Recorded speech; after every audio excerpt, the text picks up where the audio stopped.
Hi there, I'm going to show how we use Trixta with a small team in 3 days to build out the website reportcovidcase.com. It's a relatively simple website and it's used by hospitals to collect information from GPs to allow the hospitals to better manage capacity and make sure that they have the equipment and staff they need to respond to the COVID-19 pandemic.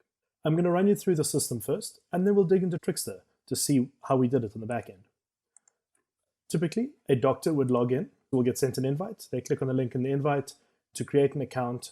And the first time they log in, they will be asked to fill out some information about their practice.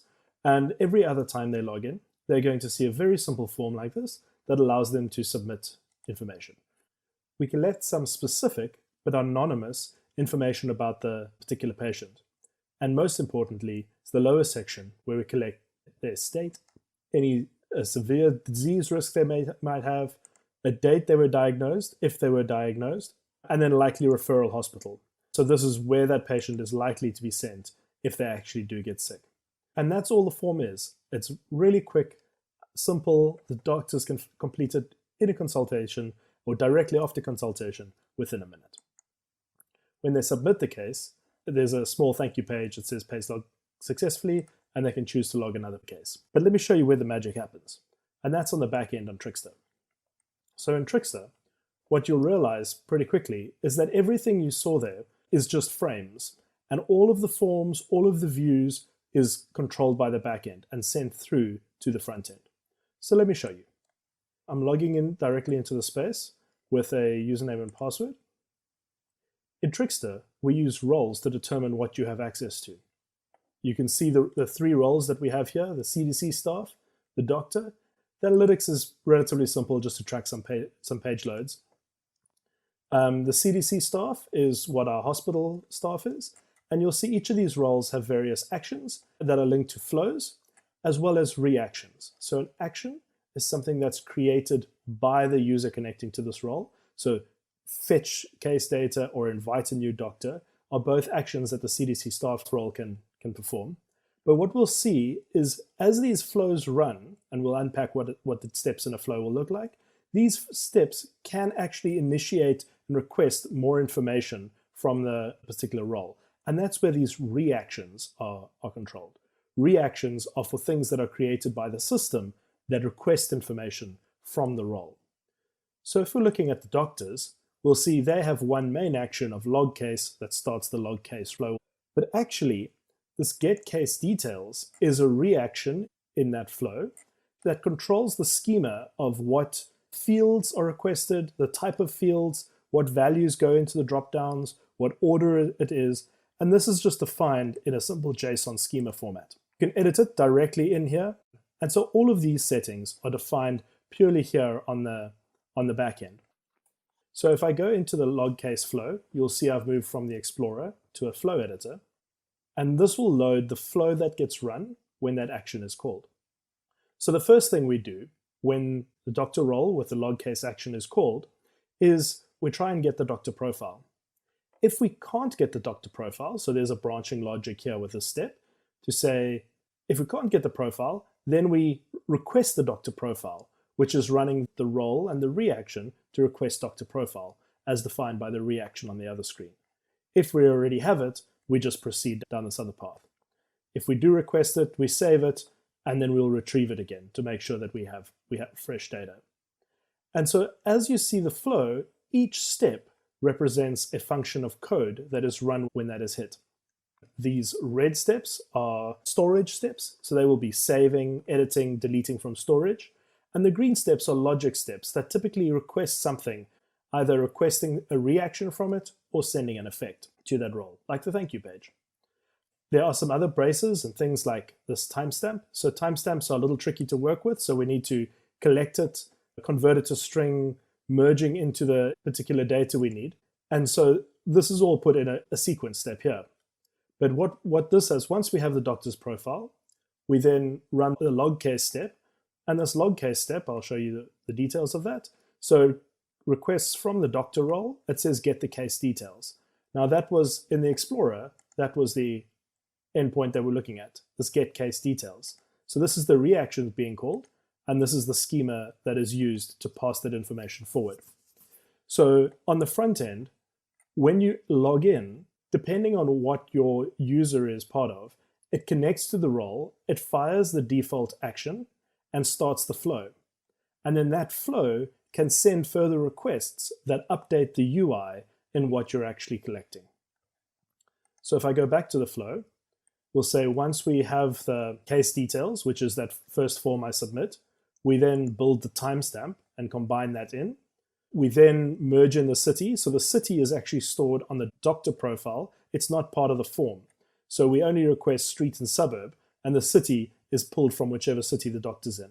We then save the case in our database, and then we'll send the outcome to the front end, which is the confirmation page that your case has been submitted.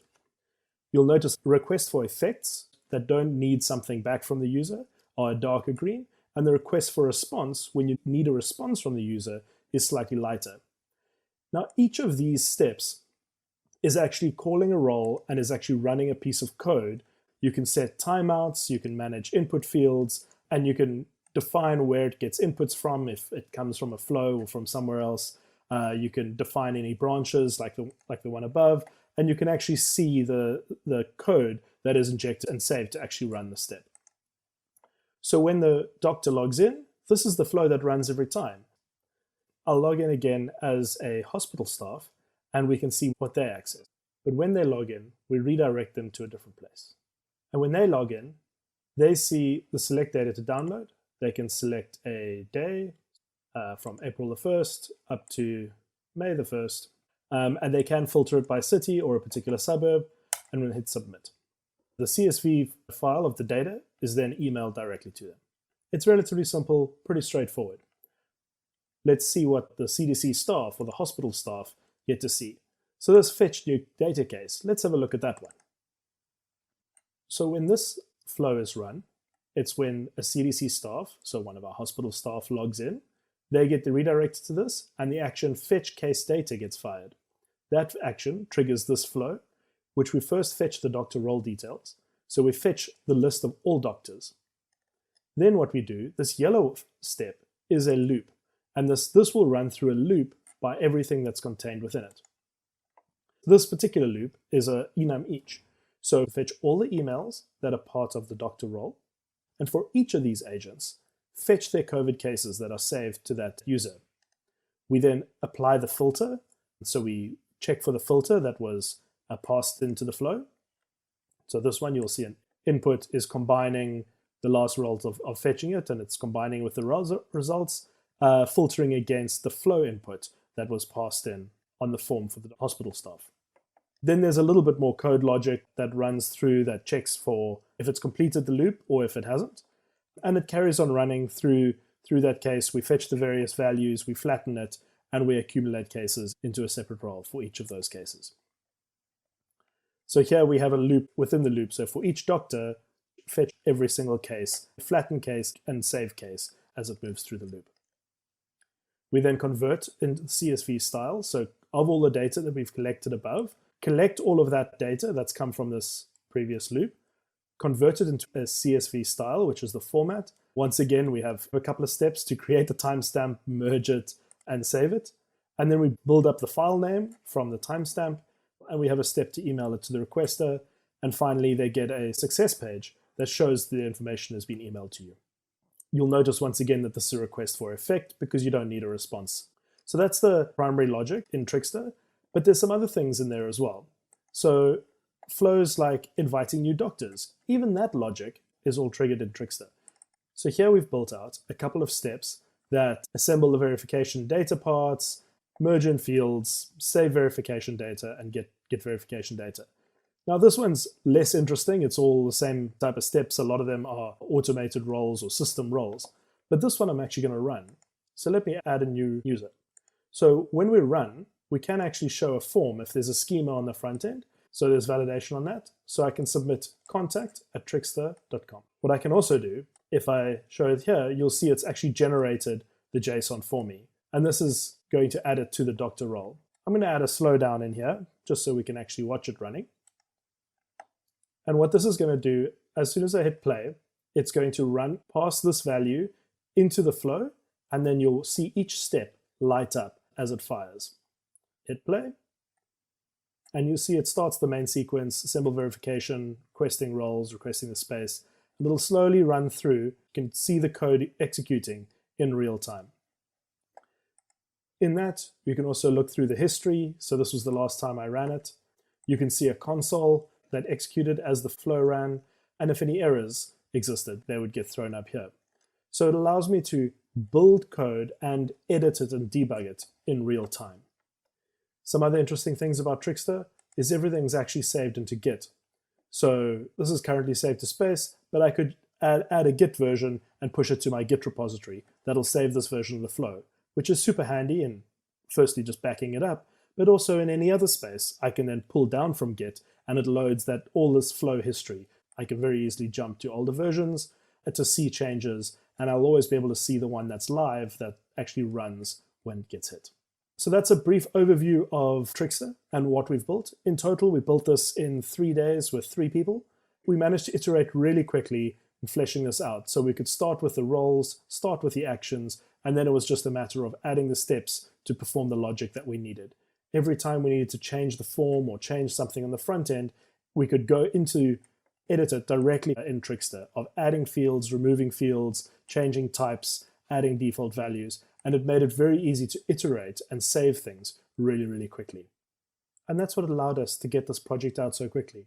It's what will allow us to continue extending it as we need to add new features, and we definitely want to add more reporting dashboards and analytics in. But as a first pass, we managed to get this out quickly and effectively. And it's out there in the wild. We're working with real hospitals, collecting real patient data, and working with real doctors. If you want to check out more, head to Trixta.com or go to docs.trixta.com for more tutorials and more advice on how you can use Trixta for what you need. Thank you.